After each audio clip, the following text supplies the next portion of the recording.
মাংস দিয়ে তো ভুনা খিচুড়ি অনেক খাওয়া হয়েছে। এবার একটু মাছের মাথা দিয়ে ট্রাই করে দেখুন। আমাদের বাসায় বড় মাছ আনলেই কিন্তু এই খিচুড়িটা রান্না করা হয়, কিন্তু এটার নাম আমরা বলি মুড়ি ঘন্ট। এমন হেলদি একটা আইটেম যদি ইফতারে থাকে তাহলে কিন্তু ইফতারটা জমে যাবে। আসসালামু আলাইকুম এভরিওয়ান, সবাইকে আরো একটি নিউ ডেইলি ব্লগে ওয়েলকাম করছি। ইদানিং কিন্তু সকালবেলা বেশ ঠান্ডা পড়ে, চারদিকে অনেক কুয়াশা থাকে। আমার কিন্তু এই ওয়েদারটা বেশ ভালোই লাগে। আর এইদিকে হচ্ছে সকালবেলা ইহানের বাবা অনেকগুলো মাছ নিয়ে এসেছিল। যেহেতু রমজান মাস, আমি ভেবেছি মাছগুলো আসলে ওইভাবে আমি ক্লিন করব না, কারণ ওই দিন হচ্ছে আমার অনেক দেরিও হয়ে গিয়েছিল। আমি আদার্স অনেক কাজ করেছিলাম, সেগুলো আর আপনাদের সাথে আর শেয়ার করা হচ্ছে না। আমি হালকাভাবে হচ্ছে মাছগুলো ক্লিন করে ধুয়ে নিচ্ছি। আর আজকের ভিডিওর শুরুতেই বুঝতে পেরেছেন আমি ইফতার একটা ভিন্ন রেসিপি আপনাদের সাথে শেয়ার করব। এটা কিন্তু বেশ মজার, আর মজা বলেই কিন্তু আমি আপনাদের সাথে শেয়ার করছি। আমার যখন প্রথম প্রথম বিয়ে হয়, শ্বশুর বাড়িতে আসি, আমি কিন্তু মাছের মাথা দিয়ে যে মুগ ডালটা রান্না করে সেটার নামই জানতাম হচ্ছে মুড়িঘন্ট। কিন্তু আমার শাশুড়ি বলতো যে মাছের মাথা দিয়ে নাকি খিচুড়ি রান্না করে, মানে খিচুড়ি না, অ্যাকচুয়ালি এটার নাম হচ্ছে মুড়িঘন্ট। পরে আমি খুব অবাক হয়েছিলাম। পরে দেখলাম যে আমার শ্বশুর বাড়িতে বেশ মানে বড় মাছ আনলেই মাছের মাথা দিয়ে এই রান্নাটা হয়। এটা খেতে যে এত মজার আমি আসলে বিশ্বাসই ছিলাম না, মানে আসলেই অসম্ভব মজার ছিল। তো ভাবলাম আপনাদের সাথে রেসিপিটা শেয়ার করি। এখানে প্রথমে দেখতেই পেয়েছেন আমি গরম মশলা দিয়েছি পেঁয়াজের সাথে। তারপর এক এক করে আমি হচ্ছে আদা আর রসুন বাটা দিয়েছি। এখন আমি হচ্ছে গুঁড়ো মশলাগুলো দিয়ে দিচ্ছি। এই রান্নাটা না আসলে একটু বড় মাছের মাথা হলে একটু মাছ মাছ থাকবে, ওইভাবে রান্না করলে বেশি মজা লাগে আসলে। তো আজকে আমি দুইটা মাছের মাথা এখানে ব্যবহার করছি, একটা হচ্ছে রুই মাছের মাথা আর একটা হচ্ছে পাঙ্গাস মাছের মাথা। দুইটা দিয়ে আজকে আমি রান্না করব। তো মাছের মাথাটা কিন্তু খুবই ভালোভাবে কষাতে হবে, আর চেষ্টা করবেন সবসময় রান্নাটা টাটকা মাছের মাথা দিয়ে রান্না করতে। ফ্রিজে রেখে দেওয়া মাছের মাথা দিয়ে রান্না করলে এটার স্মেলটা ভালো আসে না। আর এইদিকে আমি হচ্ছে মাছের মাথাটা কষিয়ে নিচ্ছি, আর একদিকে হচ্ছে আমি পোলার চালগুলো খুব সুন্দরভাবে ধুয়ে নিচ্ছি। আজকের রান্নাতে আমি দুই ধরনের ডাল ব্যবহার করব, একটা হচ্ছে মুগ ডাল আর একটা হচ্ছে মসুরের ডাল। মুগ ডালটা আমি আগেই টেলে রেখেছিলাম।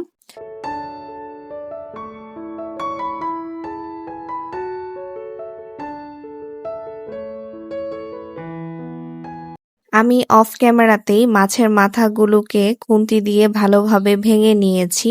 আমার মাছের মাথা অলরেডি কষানো হয়ে গিয়েছে। এখন আমি হচ্ছে যে বড় বড় কাঁটাগুলো দেখা যাচ্ছে সেগুলো হচ্ছে ফেলে দিব। এগুলো হচ্ছে থাকলে দেখা যায় রান্নাটা দেখতে সুন্দরও লাগে না, আবার খেতেও অনেক সময় ঝামেলা হয়। তবে কিছু কিছু কাঁটা তো থেকেই যাবে। এই রান্নাটা কিন্তু আপনারা মাছের মাথা দিয়েই করবেন। মাছ দিয়ে রান্না করতে গেলে দেখা যায় অনেক কাঁটা থাকতে পারে, তখন কিন্তু অনেক সময় গলায় কাঁটা লেগে যেতে পারে। এর জন্য চেষ্টা করবেন মাছের মাথা দিয়ে করার জন্যই। এখন খুব সুন্দরভাবে হচ্ছে চাল আর ডালটা আমি হচ্ছে মাছের মাথার সাথে একদম ঝরঝরা করে ভেজে নিব। তারপরে হচ্ছে পরিমাণ মতো পানি দিয়ে দিচ্ছি।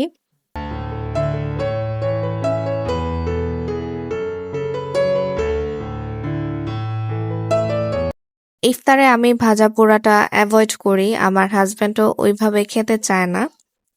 এক এক দিন আসলে এক এক রেসিপি ট্রাই করি, আসলে যেদিন সময় থাকে আমি আপনাদের সাথে কিছু কিছু রেসিপি আসলে শেয়ার করি। অনেক সময় দেখা যায় অনেক রেসিপি আপনাদের সাথে শেয়ার করা হয় না।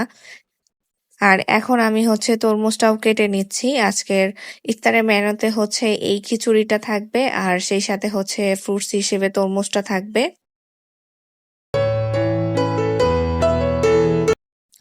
এদিকে কিন্তু আমার মুড়ি ঘন্টটা রান্না হয়ে গিয়েছে।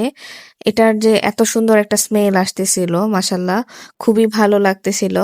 এটা অনেকেই হচ্ছে যারা খান নাই তারা অবশ্যই অবাক হয়ে যেতে পারেন যে আসলে এটা আমি কি রান্না করেছি বা কি বা শেয়ার করলাম। কিন্তু আমি বলবো যারা এখন পর্যন্ত এই রেসিপিটা ট্রাই করেন নাই তাদের কাছে আমার একবার হলেও রিকোয়েস্ট থাকবে আপনারা ট্রাই করবেন।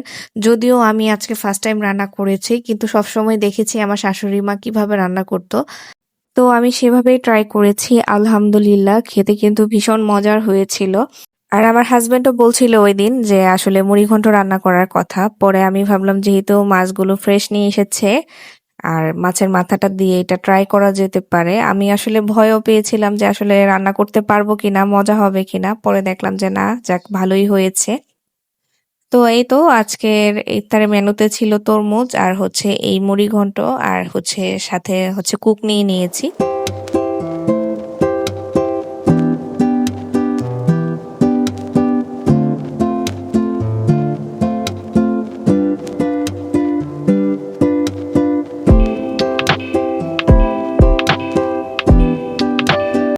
কেউ এই রেসিপিটি খেয়ে থাকলে আমাকে কিন্তু কমেন্ট সেকশনে জানাতে পারেন। আর আজকের রেসিপিটি হচ্ছে আপনাদের কাছে কেমন লেগেছে সেটাও আমাকে অবশ্যই কমেন্ট করে জানাবেন।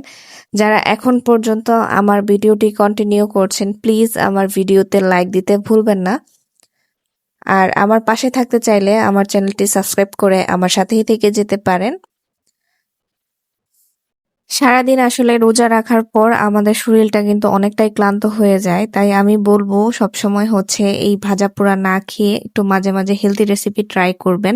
আমার কাছে এটা কিন্তু বেশ হেলদি মনে হয়েছে, কারণ খিচুড়িটা তো আমাদের অনেক এনার্জি দেয়, যেহেতু এখানে ডাল আর চাল মিক্সড করা আছে। এটাকে তো আসলে সুপার ফুডই বলা চলে। আর আজকে তো আমি মাংসটাও অ্যাভয়েড করেছি। কথা বলতে বলতে কিন্তু আমি ভিডিওর শেষ পর্যায়ে চলে এসেছি। সবাই ভালো থাকবেন আর আমাদের জন্য দোয়া করবেন। আল্লাহ হাফেজ।